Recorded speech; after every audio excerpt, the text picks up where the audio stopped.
if you really do what you love, you do it best.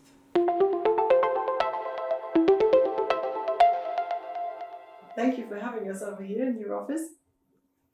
What fascinates you most about theoretical chemistry? That's not so easy to answer. When I started, it was more theory as such that fascinated me, to be able to calculate things that I imagine. And to do an experiment is always quite tedious. So I had the idea that one, as a theoretician, you can go faster and understand things than as an experimentalist. But I have to add something. I actually started as an experimentalist, and the two lasers in the group in my diploma thesis, the two lasers broke down after a few weeks. So I decided. So that made you change them. I decided that I cannot wait, because I asked the professor, and he said it will take about 2 years. They were very expensive at that time. It will take 2 years, and I asked him, can I do something theoretical? He said yes, but he cannot judge it. He will give it to someone. And I agreed, and I became a theoretician. Wow. So I am now, how long will I say, 76 I became professor, so in physics. So it's quite long ago. How long? I didn't calculate for a long time. So it's over 45 years. Yeah. And I still love it as I did in the beginning. Yeah. So I came here to Heidelberg because of chemistry. I understood that I have to learn a lot from physics, in particular how to think, so how to do models, how to do the mathematics which you need. With this, at that time you could no way learning chemistry. And then I always felt attracted by molecules, so I thought I'll go to chemistry, and I never regret it. And today you look at electron dynamics in molecules. Can you say in simple terms what that is? Yes, dynamics means things move with time, they change, and typically electronic states are stationary, so the time doesn't play a role. But if you have so I'm interested in processes. You do something, and then the electrons react, and that of course is time dependent. And so also the perturbation you apply, like shooting with a laser or anything, is also usually time dependent. So to understand what's going on as a function of time fascinated me quite a long time. And first with nuclei, they are slower, and then with electrons, and now we understand that you have to take both motions into account at the same time to really understand what's going on. Mm-hmm. And but do you also cooperate then with people who do the experiments?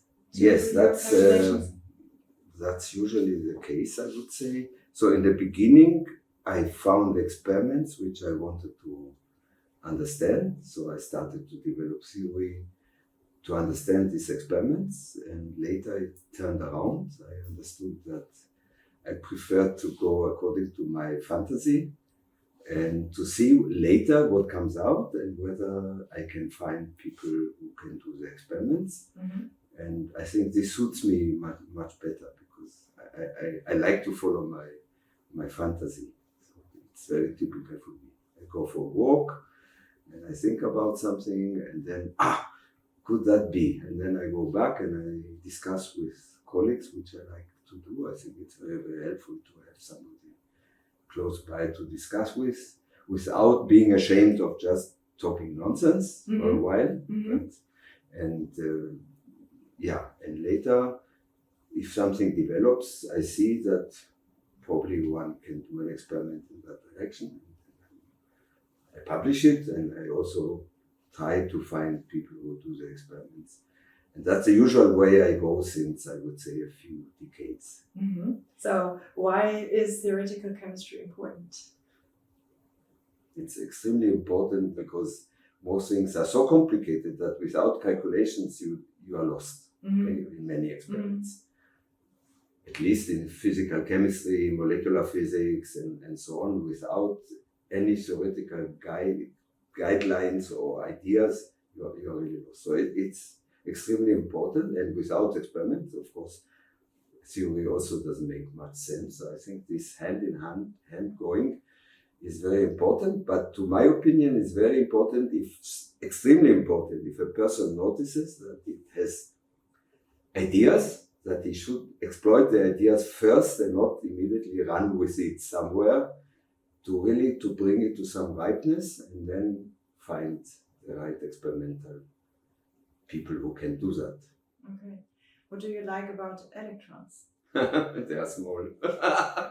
For sure. And do you have a new skill that you would like to learn?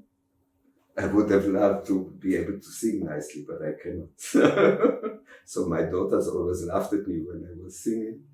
So this would be a skill I would really like to have. Okay. And do you think there's a connection between art and physics? Or? Oh yes, of course. In a way, I see myself also as an artist. Yeah, because not only that I'm drawing myself, but also because I think much what we do is not strict, pure. Even in mathematics, a lot is art, because you have to imagine things, you have to be creative, and I think it's very similar in that sense. Mm-hmm. But you have other tools, of course, mm-hmm. to express this artistry. And is there somebody who has inspired you or maybe mentored you when you were young?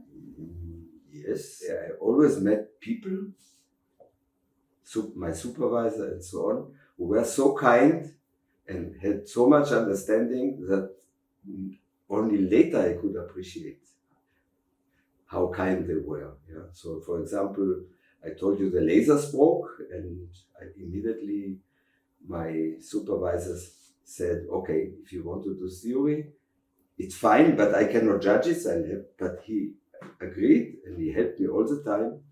Later, when I went to chemistry, I didn't know to do PhD. I didn't know actually any chemistry. And he said he will not help me, I can do what I want. But again, I thought it's a great idea. And because this is what I feel I needed. Mm-hmm. And even later in the exam, in the PhD exam, it was a nuclear physicist who was so generous. He said he is becoming the president of the university, but he needs somebody to run his group. I just made PhD, and I didn't even understand what it really means, but it turned out to be fantastic. Yeah, so I could hire people, mm-hmm. As a freshly baked PhD, and all my life I felt that people are very nice and kind, and only, as I said, only later I could appreciate that, because mm-hmm. I understand now what it means, what they did. Yeah. Mm-hmm. Yeah, how do you recognize a student's potential? To say the truth, in the beginning I don't, and mm-hmm. I don't even try. Mm-hmm. I learned that I have to give people the chance to develop. Okay? So mm-hmm. I had PhD students who, after 1 year, I started pushing them a bit, but I let them develop. And I must say, in all cases, we already had also one of the last cases was a case where it took years before the guy understood that he has to do it himself, mm-hmm. But he understood, and they all developed very nicely. I think this is my attitude. Let people grow themselves. If they cannot, help them, mm-hmm. but not tell them exactly what to do all the time, only give them a direction. Mm-hmm. So what, in your opinion, is the most important characteristic of a successful theoretical chemist?